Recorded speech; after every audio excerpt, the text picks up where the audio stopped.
The rear bumper cover is a single piece, and depending on the options of your vehicle, you may have different fasteners and arrangements than those found on our project car.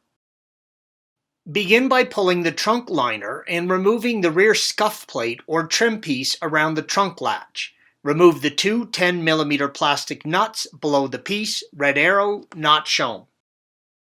Use a trim removal tool and, starting at the outside, pull and pry the trim piece out from the chassis.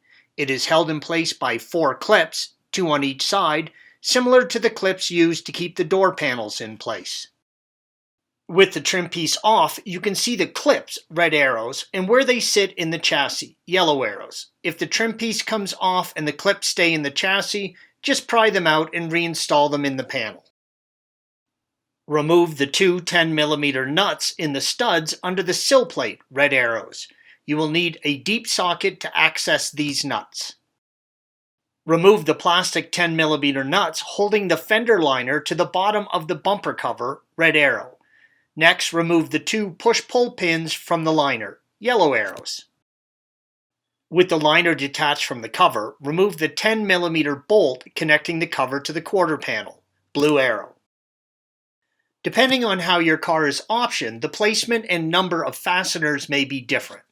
Remove the 10mm bolt, red arrow, from each side, and then the T25 torque fasteners, yellow arrows.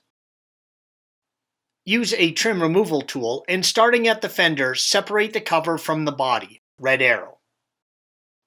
Move to the area around the tail lights, pull the bumper cover back from the tail lights, releasing the plastic clips, yellow arrow.